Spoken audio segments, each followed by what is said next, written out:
Dan, the part-time Avenger. That's Mark, the resident Jedi, with another episode of I Can Do This All Day. Wait, hold Hello on. there. I fucked up. I don't know why the fuck Hey, I was there with it. It's I know. okay. Sometimes You you know fuck what? up. Sometimes it goes Let good. let it roll. It's two Let it years of the roll. podcast. Wow, Let's we let just it don't roll. care anymore. We're at the fucking stage. Hello there. You heard Dan stumble over his words, and I'm not going to try and stumble over mine. Today, we're taking a deep dive into a movie as old as we are. It's the 40-year anniversary of the classic-ish Buckaroo Banzai, and we're here to talk about it. We have thoughts, and boy, does this movie have an amazing cast. Yeah, Buckaroo Banzai, and the full title, which I never even realized there was a full title until I started watching the movie, The Adventures of Buckaroo Banzai Across the Eighth Dimension. So Where did that dimensions 4 through 7 go? I had never heard of this movie before until I think someone asked Keanu Reeves on an interview as to like what type of comic book movie besides Constantine would you want to get into? And then he had said Buckaroo Banzai, and I was like, wait, that's a thing? I thought that was just like someone would say, oh, that guy's going Buckaroo Banzai on something. Like I had no idea it was a character, no idea it was a movie, no idea there was a bunch of other characters associated with it. But I had also heard that Kevin Smith was working on a TV show. But Mark, what about you? What is your origin story with Buckaroo Banzai and this whole dimension of dimensions? So I'd only heard about it because Kevin had talked about it a lot. I worked for years at video stores, and nobody brought this up to me then. I was watching Clerks, I was watching Rocky Horror, I was watching all these cult classics, Clue, all these really heavies, and I'm like, yeah, never had heard of it until later on. I have a copy of this movie for some reason, and I had never watched it. Did you know you had a copy of it before we? I believe I acquired it when I was in just the phase of picking up random stuff that I'd kind of heard of. But yeah, no, I found my copy and I watched it, and seeing the eBay sold comps on this, I may sell my copy. It has a incredible cult following, and I kind of understand why. But we'll kind of get into the the It's details of it this a this little bit later. story, this character is so rich. It It's is. so rich. It's so rich. This movie needed a crawl to introduce the title character and talk about all his amazing, proud American and Japanese parents. Yeah. Once I saw that crawl, I was like, "Oh, this is the type of movie that we're watching right now. We're watching, Star Wars on steroids, and there's Oh, so much that's going on right now that we it's need to have this it's little so crawl right much. here." It's it's like you knew you were going to get dropped into something that was like, it's a nice way for a movie to tell you we're not going to give you a lot of backstory here. But normally it's not, we're going to give you no backstory here and jump right in. Normally you get the crawl and they still set the stage a little. Nope. The stage was set months ago. They started and they just were good. It's like they cut 20 minutes off the front of this movie and just jumped you right into the car scene. Wait, the speed physics car test / brain surgery opening. Laser So brain surgery opening. we're gonna talk a little bit differently about this particular movie. So for all of our viewers and listeners, we usually have like a loose outline that we're gonna follow, and I think we're probably gonna just shoot off into different directions here because there's so much. Like Mark had said, this character is rich. This whole movie is richer than Scrooge McDuck because there's so much involved. And one of the things that I want to talk about is that opening right there. So, did you not have that feeling of like, I know where Tom Cruise I stole the did. opening? I wrote that shit down in my notes. I'm like, this feels like Top Gun Maverick. And as soon as he Uh, took the left, I was like, this is Top Gun Maverick. right? Tom Cruise, you sly dog. You thought a 40-year-old movie, like, You thought that we wouldn't know Tom Cruise? Oh, that we you know just Tom ripped Cruise. off Buckaroo Banzai? We know. Oh my gosh. Maybe that's Oh. why Peter Weller is just such a salty old prick He's so nowadays. angry all the time. So angry. Robo wants Skittles. He's so angry. So angry. Oh Oh, my if god. you don't know that one, just Google it. It's a great clip. We You should we get might into even it. pull that clip a little bit You later, know, we but might start doing that. But yeah, no. This but is so we've got the first scene that's a ripoff of Top Gun Maverick, right? Or I'm sorry, I want to Top talk Gun about the Maverick. car first, though. Top Gun Maverick ripped that off. Sorry. Yeah, Top Gun Maverick it's an homage. It's an homage. Let's just call it that. Tom Cruise was being respectful of Peter Weller because that's the kind of thing Tom Cruise does. But yeah, I want to talk about this super fast Ford truck that somebody crashed a Star Wars prop into the back of. It looks like they took an old A-wing from like Return of the Jedi and just jammed it into the back of a matte black truck and just painted it all the same color. Like the jet engine on the back of it, like it's the Batmobile, but with big knobby tires and this giant heavy Ford frame. Oh, I had no problem with that because I was like, okay, it's the 80s. What else are they gonna fucking do with props? Like, speaking not of sure. props, Buckaroo Banzai pulled out this little triangular thing and plugged it into his ship, and then he was able to navigate to the secret place with the scary people. That sounds like the Rise of Skywalker to me. Really? Oh! I was thinking that looked exactly like the flux capacitor. No, the readout that the other guy had in the thing did. It very much did. But those movies came out same year. Yeah. Same year. Yeah. So I don't think there's copying there. Christopher Lloyd was like, I saw something on this movie that I was working on. Hear me out. My head. That's what being in Buckaroo Banzai felt like. It felt like hitting your head on a toilet while trying to take a picture and put a flux capacitor. Oh my god. But no, that was very much a lift for Rise of Skywalker too. Like J.J. Abrams much loved this movie. Did you know anything about Buckaroo Banzai, the character itself, before, any of this? I knew he wore a gray suit with some white shoes and a flipped up collar because I saw Ready Player One. And that was their Buckaroo Banzai jam outfit. And I waited the whole movie for that. I have to go watch that again because I didn't get the Buckaroo Banzai reference because I never saw it before. I had no idea this movie existed. So when they were going to the dance club in Buckaroo in Ready Player One, he went as Buckaroo Banzai. Yeah. And it was Buckaroo Banzai's pimp walk outfit, by the way. The pimp walk at the end of this movie. We'll get there. We'll get there and we'll watch it. It was so just so you know. Long. It was a pimp 5K. So did you have any expectations going into this? I thought that this would be a fun science fiction romp. Like every movie Kevin really enjoys is kind of along the same lines, right?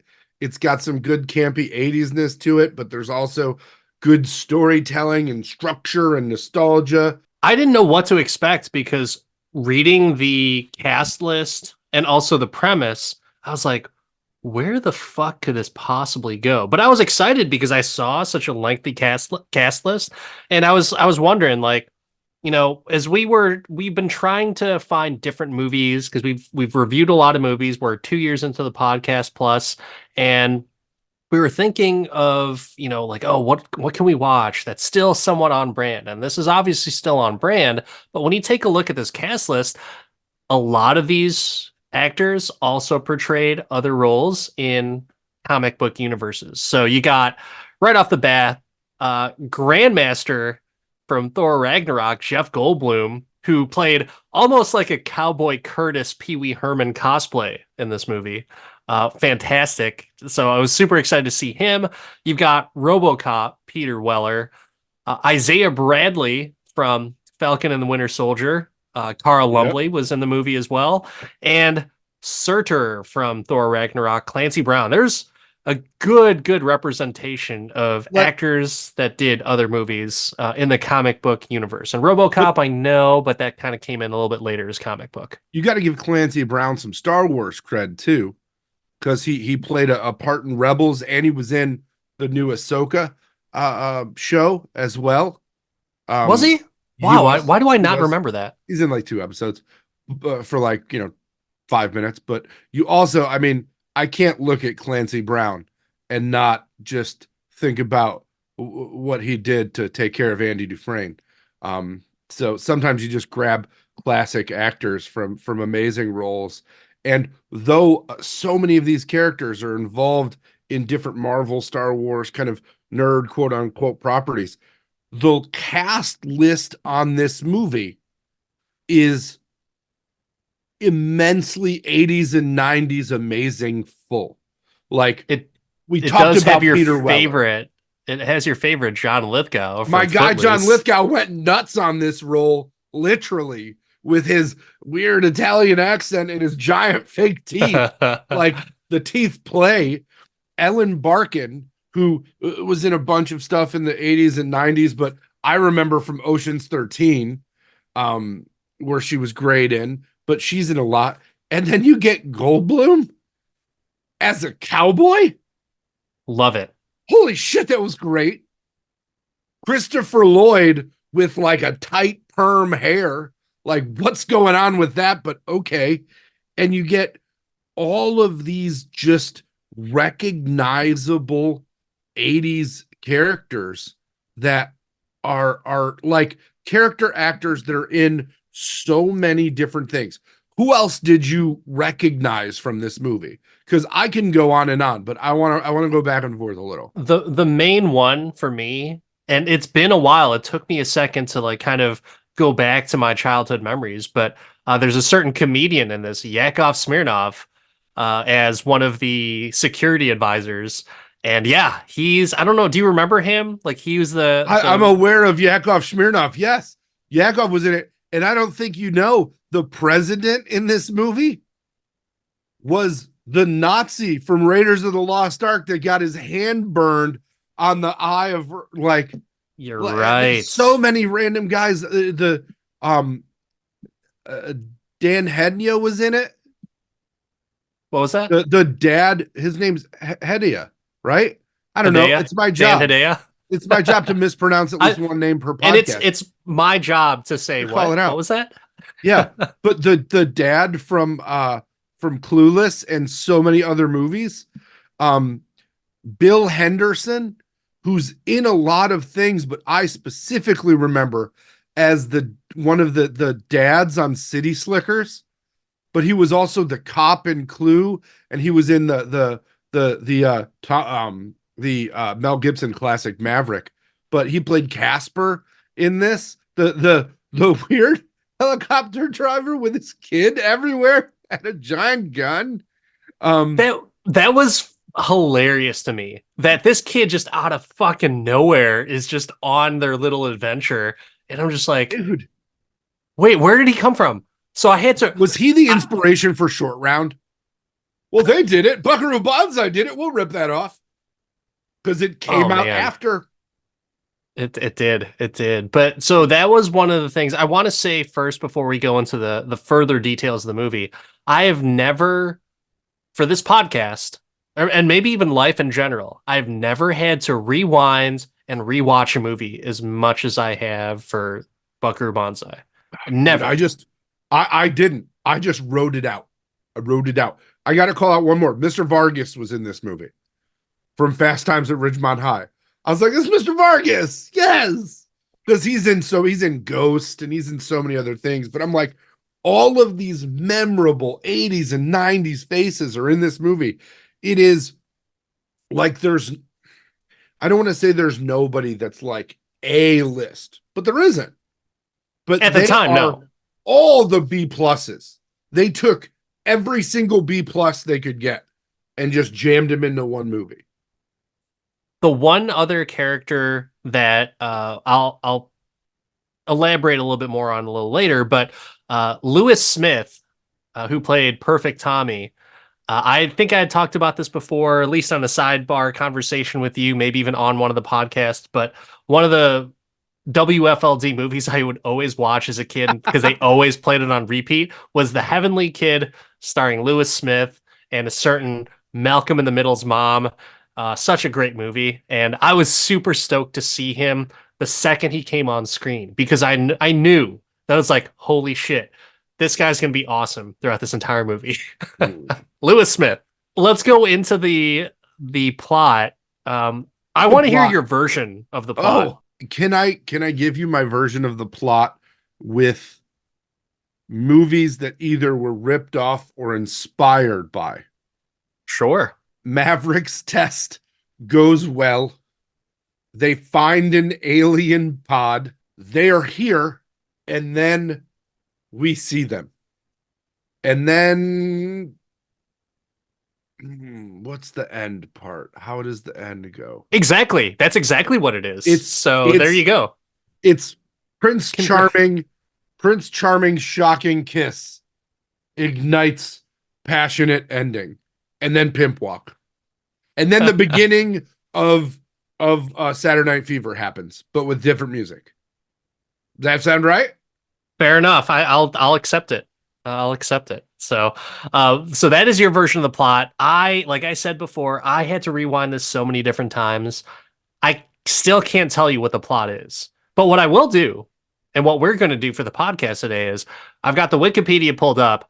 I'm just going to do a read through of this plot little by little and see if you got that out of the story as you were watching this movie, or it's like, oh, I didn't get that at all. Because I have a feeling that you and me will be very similar as to like, oh, so this is what happened during the movie. So, I love it.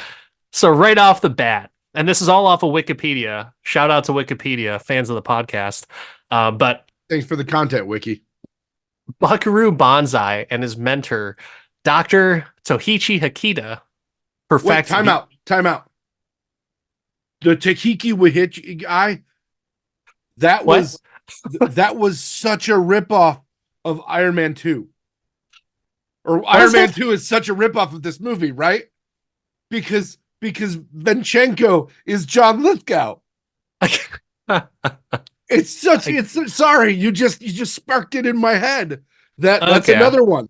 I forgot to add it to my synopsis to include Iron Man 2. All right. So him and Dr. Tohichi Hakita, the oscillation overthruster. So that's a device that allows an object to pass through solid matter. Okay. I think I understand why that happened in the movie then. So that's the reason why he went through fucking a mountain, right? You didn't hear the speech about the stone and how the stone was made of air and there's so much space in this rock?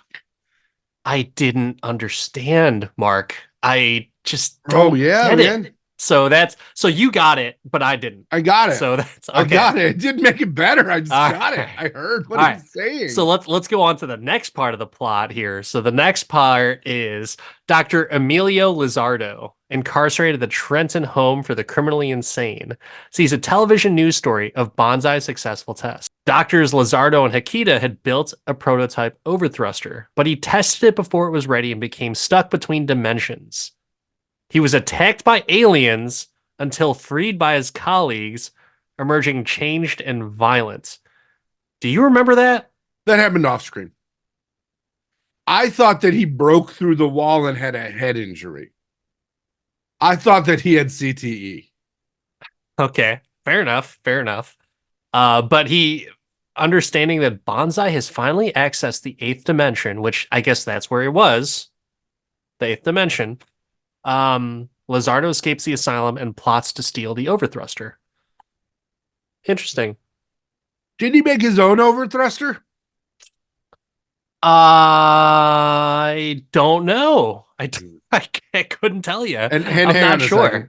If there's ever a point in any podcast for us to shill, like we say overthruster with great diction, and I feel like that's just an opportunity for Fleshlight to sponsor us even more. I mean, we do like to penetrate right to the point to make we'll sure go that we're all getting 8 dimensions. for this kind of sponsorship. Yeah, we will. But so, all right. Okay, so he has a plot to steal the Overthruster. I missed that. Totally missed that. I thought he was using his own overthruster, which he had like as carry-on luggage, and he was shocking the dude who stole his TV. Dude stole his TV. You know After what's he did his, he also used like some kind of weird memory thing, which they just did in the Marvels, right? Like you zap electric into your brain and you have memory. And he did the same thing. He was reliving the memory thing. I When think he put I'm the when I don't John even Lithgow put the thing in his mouth, what in the then we saw Marvels, the what replay of the history in the Marvels, what happened with that? when they all put their little crowns on and they tried to learn what was going on and they had a flashback Uh to the mom and all that. okay. Yeah, Yeah, missed that one. I you missed actually a lot in that enjoyed the movie. Marvels. I enjoyed the Marvels, but all right. So you know what's more shocking than what you just said? The next scene, which introduces the Hong Kong Cavaliers, which are mentioned in the little Oh, crawl at the beginning. So they're at a the nightclub. band, Elwood, the band. Holy shit. I could probably talk about that scene for like an hour, but I won't because it's just so batshit bananas crazy. And that's like the first scene where we get Perfect Tommy. Lewis Smith just wants to be the fucking man in this movie. And I'm sorry, his character wants to be the man in this movie. He's rocked out like Billy Idol. And it's just such a weird fucking. Did you catch the dude at the beginning playing two saxophones at once? Oh, I didn't see that. Both No. saxophones at the same time. And then he Holy shit. switched to just one. But at the beginning, it was two saxophones, dual saxophonage. What did you think of Peter Weller's guitar playing skills and And I yeah, is that a trumpet in your pocket or are you just happy to see me? That's so what I think. strange. So strange. And then he decides there's sad people. Stop. You're crying. Let me play you a sad song. Yeah, right? And I was like, this is where Read the when room, buckaroo. when I first was watching the movie, I was like, why? What? Who? Why? Well, And I so was just this movie's rated PG for those of you that care. So I sold my wife that I could watch it while my kid was running around, right? And the first time I'm like, this is PG, is when Ellen Barkin tries to blow her fucking head off. I'm like, yeah. this is PG. Okay. Well, I mean, parental guidance. So yeah, she doesn't do it. So PG is this close to Bambi. All they right? were pretty loose with that PG rating, and they were really Oh. loose with PG ratings during the 80s. There's a few PG movies that are just like, whoa, that's kind of crazy. But this one was just kind of just so odd because he does stop the everything and just starts asking her questions. I was like, what the hell's going on here? And I didn't even realize that was Ellen Barkin because she looks so young, and I remember her from Ocean's 13 being just like kind of old and leathery. But and no disrespect, I say it respectfully, Cougar. but Cougar she is looks. what you meant. Yes, I believe the term is cougar. I was so puzzled by that. But then the second time I watched it, I was like, I was having a good time. I was like, these guys are batshit crazy. This is exactly what a comic book would be because it's Did you just get like the why? Did you why get they're why he was crazy? focused on her? Oh yeah, because it was like his ex-wife. Because Essentially, it was like a clone of his ex-wife or something.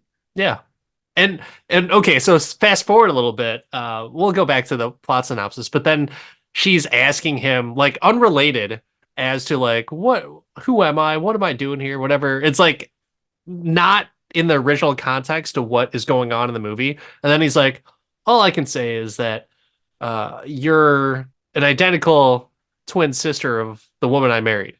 And that's all I have to say about that. And it's like it just cuts it off right there. And It was the only just time this movie decided to give context to anything, and they but did there's it. no context in They did it. that. I wonder if that's where Forrest Gump got. That's all I got to say about that. Like Steven Spielberg's like, or who it was a Spielberg movie, right? Forrest Gump. Sure. or Let's just say it is. Zemeckis, whoever. Zemeckis. That Zemeckis. Zemeckis said, "Man, we really need to resolve this one scene. What could we do? Wait, Buckaroo Banzai solved this problem. Let's just copy their move." And what a move it is, Oh, right? it is What the a move. ghosting of the audience. That's what we're going to call it. All right, so then they have a press conference to discuss the whole jet car experience. Buckaroo Banzai is called to the phone where he receives an electrical shock. Simultaneously, strange men disrupt the event and kidnap Hikita. When Banzai returns, his electrical shock enables him to recognize them as humanoid aliens, and he gives chase. So this is when he says, "They're pure evil." He looks at him and just like, "They're pure evil." I did not get that until I just read it right there. I didn't realize that he couldn't see the aliens until the electric shock happened, and that is the whole reason for his powers. I thought Oh, maybe, you know the best part oh, about this? It's the whole point. It's the whole, like, this came out 5 years before They Live. I guarantee they saw this movie and said, we should just do that with sunglasses. Because we obviously had no, we had to, and go back and listen to our review of They Live. But man, they didn't have a budget for the electric shock, but they had a sunglass budget. did you get that? Did you understand Yeah. that? You Yeah, did. now he could see. Because they kept switching from their aliens to their people, Right. depending on who was in the scene. So the Buckaroo scenes, you saw them as all aliens, but the scenes with the Cavaliers or whatever you want to call them, you saw them as not aliens. But then why was New Jersey, Jeff Goldblum's character, able to see them?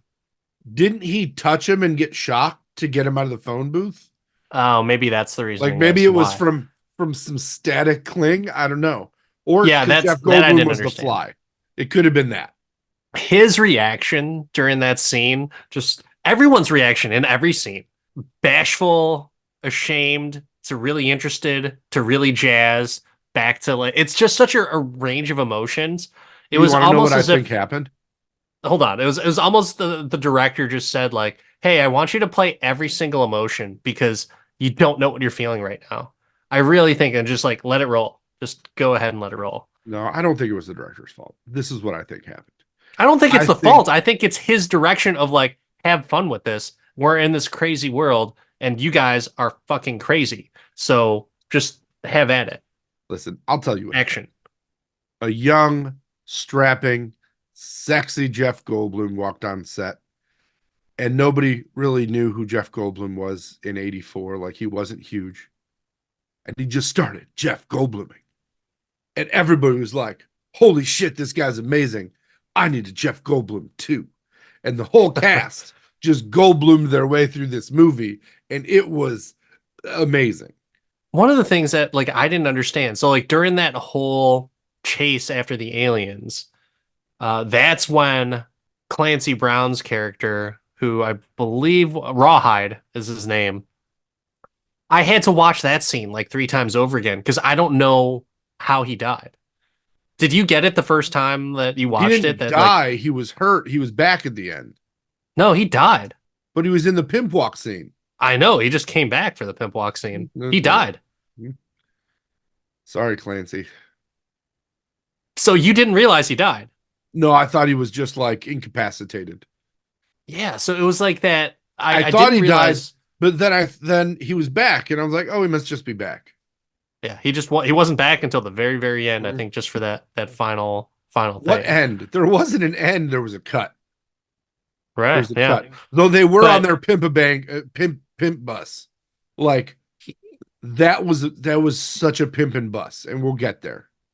But Clancy Brown, if you watch that scene over again, all you see without really paying attention as to what the alien did a few takes before or a few scenes before is that he just jumps into a wall and then he collapses onto the ground.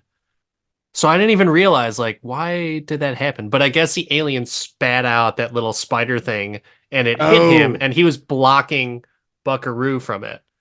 And that's where I was like, oh, okay. But it didn't make sense at the beginning. I was like, he just fucking threw himself into the wall and now he's dead. And oh, by the way, there's this spider there.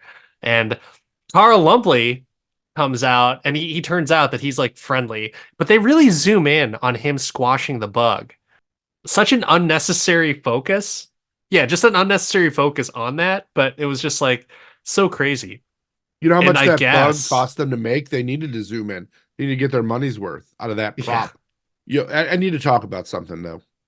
After this scene, they go back and they have like a whole debrief with some people via like special 3D like communicator yeah. type stuff. Their What diamond was glasses. what the hell was with the bubble wrap? My wife like, looked at the screen and she's like, "Do they have bubble wrap on their faces?" That was almost as good as the band scene. The band scene I still can't get enough of. Peter Weller saying so bad that somebody wanted to off themselves. Like, oh my Yeah, God. that's exactly what it was. That's That's exactly that's what it was. 100% what happened. Was this movie Secret War before Secret War? Like, is that what happened? Because the whole technology, the whole military industrial complex um that the stagnant or in traction president was expecting to get them a bomber, like was really building a spaceship, and they were all aliens. I don't know. This seems like Secret Can't tell War you. before it was Secret War. But by the way, Secret Invasion. So if that's what you're talking about, Secret Whatever. War hasn't come out yet. So, But it came out in the comics. I don't remember what year though. but like, yeah, I don't know what this whole plot was involving because I struggled to figure out what was going on because there was so much shit that I was trying to figure out because like, oh, this must be important. Nope, never talked about ever again. Oh, this has to be important. Yeah, kind of, sort of, but not really. It kept on progressing for progression's sake, but we never dwelled on little things. I guess I've become so accustomed to having coherent plots that I was expecting this to be a coherent plot. But when I realized after like the fourth and a half viewing that like, oh, there is no logical way for us to watch this. It's just sit back, enjoy, try not to pay too much attention because you'll hurt your head.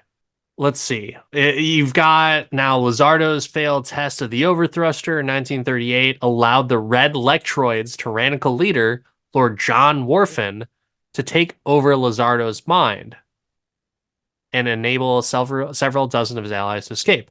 Because Banzai has now perfected the overthruster, Amdal fears Worfen and his allies will try to acquire it to free the other red Lectroids and tasks Banzai with stopping Worfen. Otherwise, the black Lectroids will attack Russia from their orbiting ship, triggering a nuclear World War III that will annihilate the red Lectroids on Earth as well as humankind. The ones that are in the mountains. What the fuck? What did I just read? Oh, if you don't do this, we're gonna get blown up because Russia. It's like, are we bored? Like what? How did Russia get involved in this? But Yeah, and the you know, multiple Johns, the dude, the 9,000 John Johns. thing was really funny. It was. What's A your name? lot of this stuff John. is I'm funny. John. That's John. It was so funny. A lot of this is funny. If you're expecting, like, if you're not having a fun time while watching it, it's because you're expecting something. I was just talking, no joke, 5 minutes before this podcast started. My old college roommate, who we would watch movies all the time in college. We'd come home, I'd have my 5 pound plate of spaghetti and meatballs from the cafeteria for only $3.50, along with him ordering his chicken tenders. We'd watch movies for hours upon hours. We just enjoyed it, right? And I told him, like, hey, have you ever heard about Buckaroo Banzai? He's like, no, never heard of it. I was like, you need to watch it.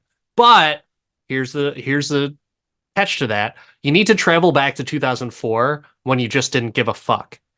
And then once you're in that mindset, then you can watch this movie. So that's exactly what I said to him. So Ryan, old roommate from NIU, yeah, hopefully he's watched it by now. And he don't give a fuck. This movie's so fucking bananas. It's It's bananas. It's a definitely fruit bananas. salad. It's bananas. It's bananas. Wait, Jesus let's talk about the Christ. music throughout. because I know that Yes. you really enjoy, uh, uh, you know, artistic music and cinema. Thoughts? So initially, I was like, "What the fuck?" What I felt like Tim Robinson and I think you should leave, where he's just like muttering nonsense, and it's like that's what I was doing the entire movie. Like, what the fuck? Where did this come? And so, but the music itself, after like the going into the second to the third time watching it, I was like kind of bopping my head to it as if it was like a little 80s jingle. So I kind of dug it because it wasn't like popular like on the radio type of music. I was like, yeah, okay, cool. I can get down with this. It's setting the mood for what exactly this movie is, which no one really knows. So that's what I thought. What about you? I was like, huh? So much synth, like Oh, but that's so so amazing though. much synth. You're not a fan? I don't know. I love synth music. Oh my God. And it's something where, you know, it reminds me of the 80s. That's some of my favorite 80s type music is something with that type of beat or instrumental type of stuff. And yeah, I'm normally I'm the hater and I would just shit on the music. It's like, why couldn't you at least throw in like some other popular 80s songs? Like, no, this one is exactly fine, exactly how you had it, because just get just yeah, just get your bananas and have them because that's what this movie is. I yeah, I don't know. We don't And then even know they what to say. I don't, and then they throw in that Skyliners tune that's super sad because Ellen Barkin's crying. I'm just like, where did they get the rights for that? Is that why they use the synth for everything else? Because they couldn't afford any other. I did. I will say that the pimp walk music at the end was catchy. Oh my God, I loved it.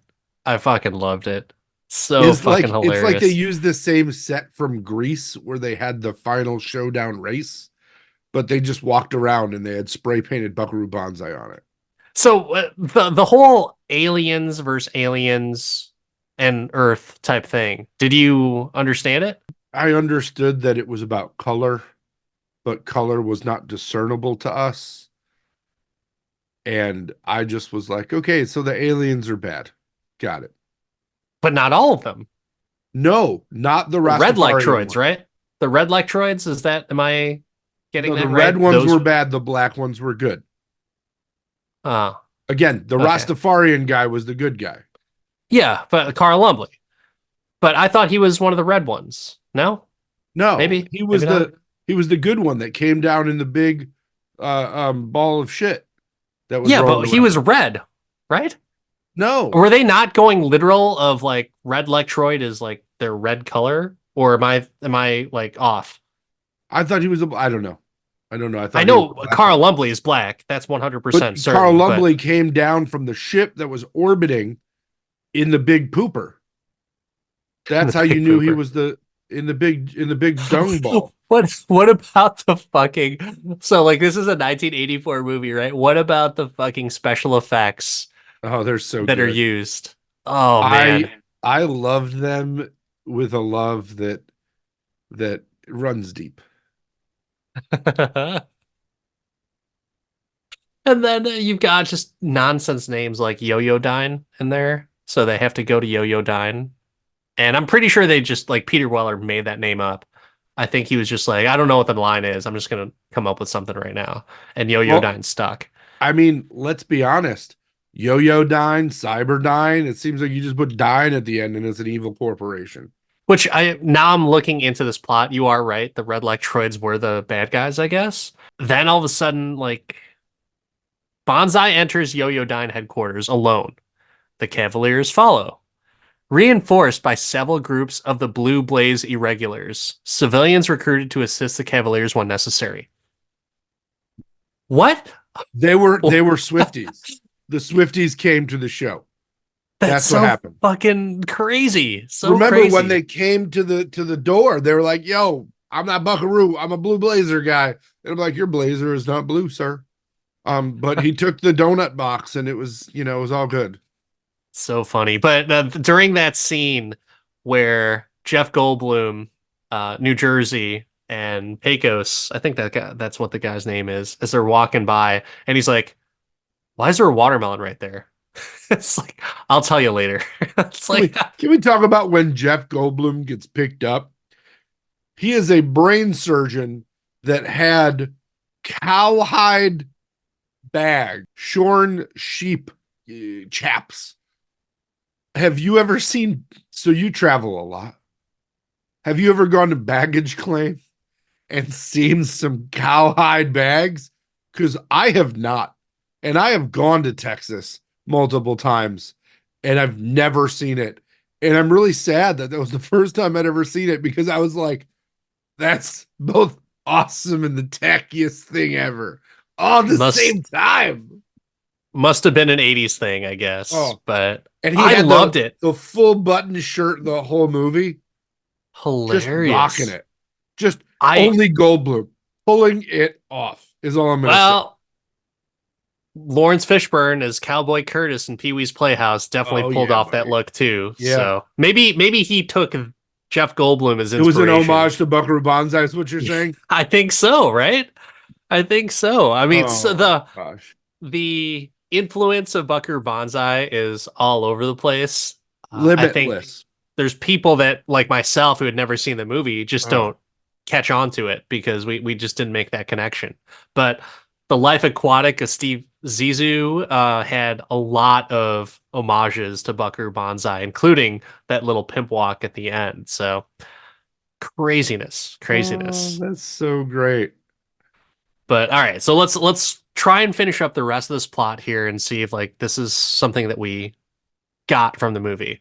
So, because the Yo-Yo-Dine spacecraft didn't have Banzai's overthruster, Worfen insists that they use his imperfect model, which fails to make the dimensional transition. Instead, the red Lectroid spaceship breaks through the Yo-Yo-Dine wall and takes off into the atmosphere. Hilarious part that I thought. So I got. I totally understood that part just because it was simple enough for me. And I think towards the end of the movie, I finally got like what the movie was about, which is nothing. And I'm like, oh, okay, at least that's something concrete that I know something that happened. But going towards the end, Lord Worfen ejects the pod containing Banzai and Parker from the craft, but they manage to activate it and use its weapons to destroy Worfen and the other red Electroids. Banzai parachutes back to Earth while Parker returns to his people in orbit using the pod. So that parachute scene in the last month, we've reviewed movies, and now there's two movies that have a hilarious parachute scene. One being Air Force One, where someone's just like trolling, or not trolling, but like just gliding down as if it's like a sightseeing tour. And then there's this one where I'm Buckaroo just Banzai, is just God. He I'm just got trying to figure out who this guy is. He's a laser brain surgeon, musician, like touring dojo having ninja man who parachutes, flies in space, and and talks about physics at an eighth dimension level. he's anything and everything that we need him to be. That's who Dude, Buckaroo Banzai is. dude, the S, the Z in bonsai stands for hope. But the funny thing is, after he parachutes back to Earth, everything's solved, right? Yay, Earth is saved. But then he finds his ex-wife's sister. She's dead. And then he just gives her a nice little CPR electric shock kiss, and she's back alive. What were your thoughts on that? I mean, at least did Cinderella steal it from, or was it Snow White? I don't even know. Did they steal it or did Buckaroo Banzai steal it? I don't know. But there was definitely a spark there. I'll tell you that. There was. And I felt like they just wanted to have a happy ending. And it's like, oh, here's an easy way to do it. We, you use the electric shock to, shock people. Why can't I think of those Defibrillator? defibrillators? Defibrillators, yeah. Yeah. people use defibrillators. Why not just have Buckaroo shock the shit out of her and ta-da, she's saved. Makes sense. For the 80s, it makes sense. So I guess I'm not too mad about it. There's not much to be mad about this movie. There's just a lot to be confused about. Lewis Smith, I just want to say, my favorite character is Perfect Tommy because he has so many awesome lines throughout the movie where he's just like this pompous, I'm the shit type of guy. But at the same time, he's kind of dumb and clueless. So, Kind of. oh God. Well, isn't everyone in the Yeah. Hong Kong Cavaliers kind of dumb and clueless? But they all have skinny ties except for Buckaroo, who thinks the bow tie is a great choice. So good. Before we get Wait, to can I ask you a question before you get Yeah. there? You are an aficionado of slick looking suit dressiness. Which one had your favorite look? Can you talk about it? Because there was a plaid on plaid on plaid look that I was like, Danny could pull that off. I could not. Like, what are we talking here? So just because it's Perfect Tommy, that was the coolest outfit. But I will say that it's Perfect Tommy's outfit at the very end, in the end credits. With the leather red tie? No No shirt, tie? no shirt, blazer, along with a handkerchief around his neck. By far the best 80s, maybe even the best fashion today. Like, put him on the runway. Perfect Tommy. That's the one. That's the winner right there. I feel like this is such an easy movie to cosplay. Yeah, right? You just need to get a whole bunch of friends and just be like, hey, who wants to be a Cavalier? Who wants to be a blue blazer? Was that what the other one? And Ellen Barkin just needs a pink frilly dress. Because Yeah. she wore that or like raggedy torture clothes. That was it.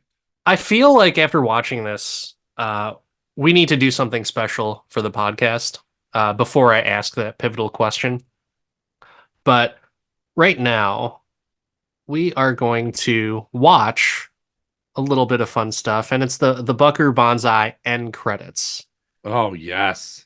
So this is after the movie's done, and you think it's over, but no, it's not.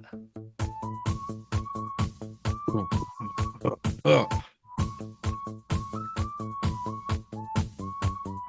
So he's is just that standing. Peter Weller or is that Indiana Jones? I don't know. I don't know, man, but he looks like a neurosurgeon / samurai / scientist / guy that works at Payless. I don't know. There you go. Perfect, Tommy. Look at that fucking outfit, man. Look at that fucking outfit. Oh my God. And he's got his two guns. I will say that Goldblum's outfit is pretty fucking sweet. Like, oh.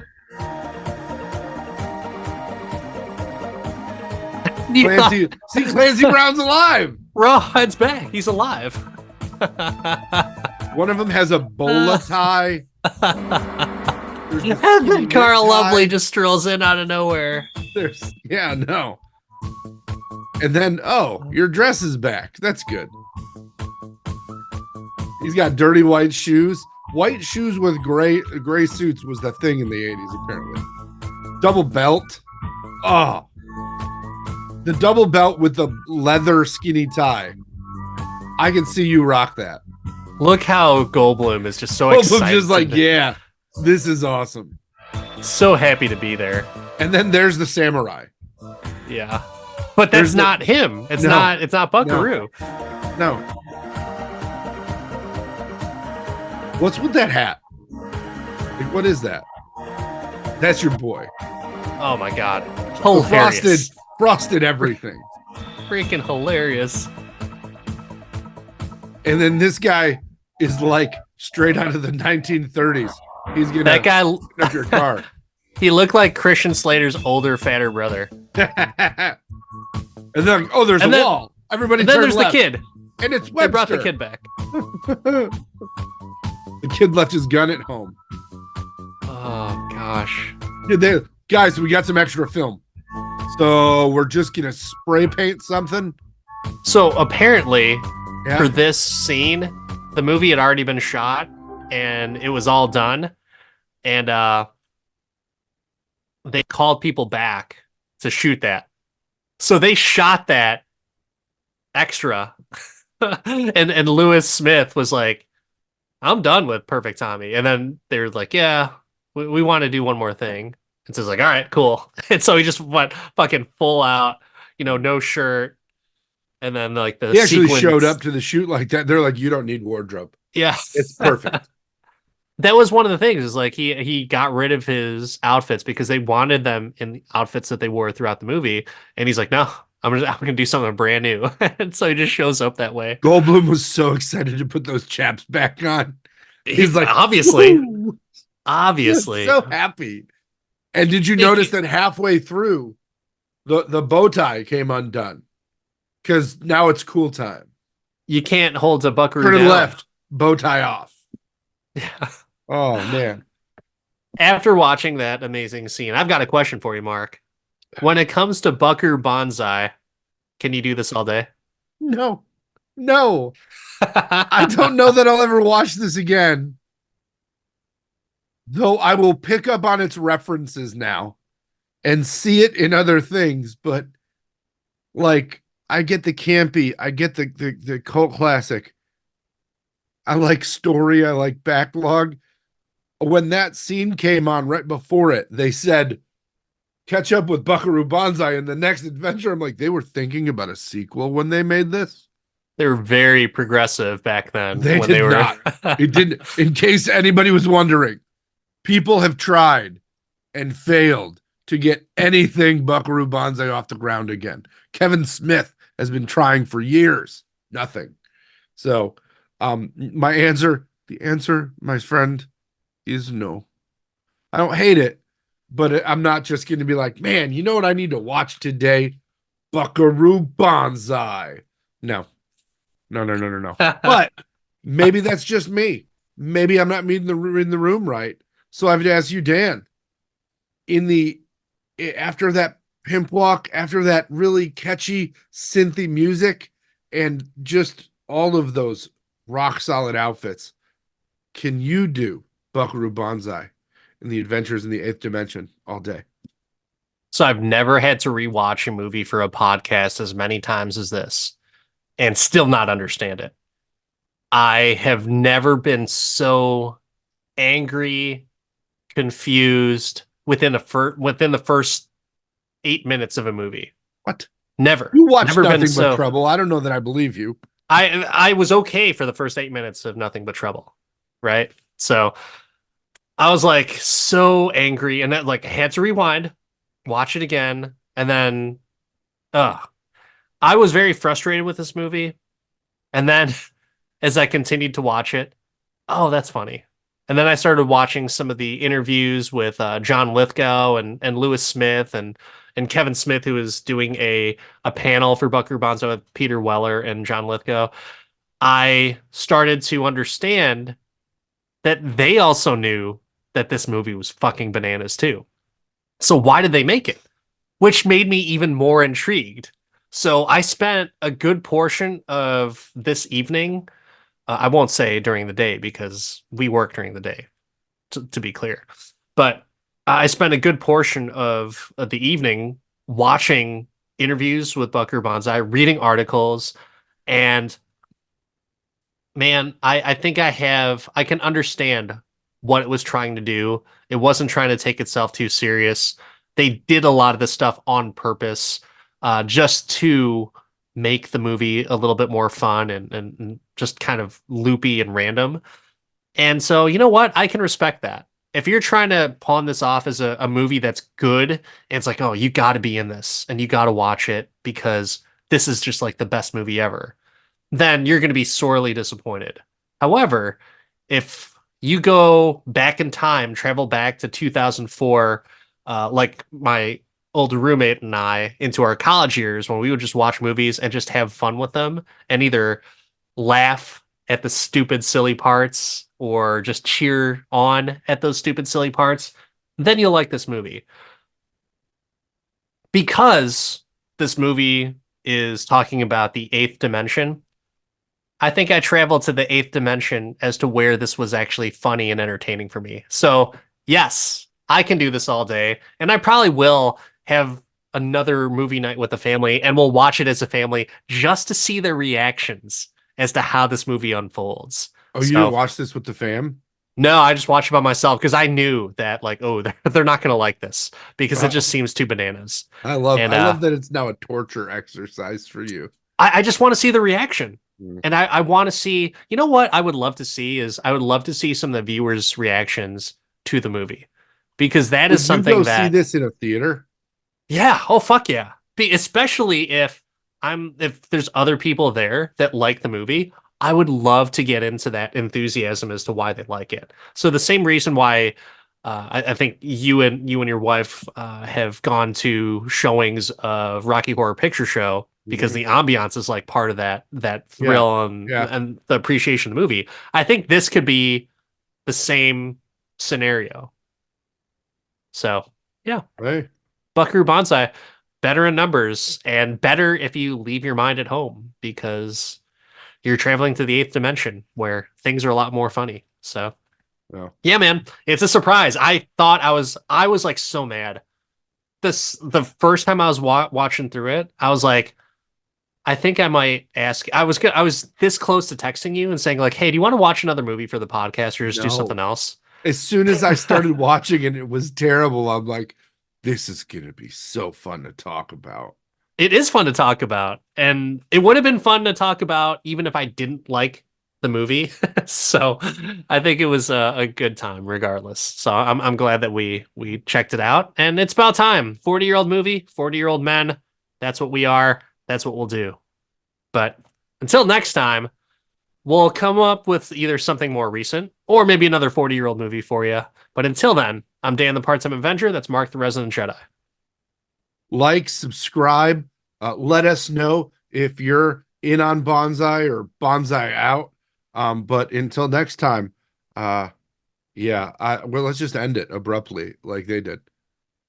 Well, just remember, wherever you go, there you are. Ah.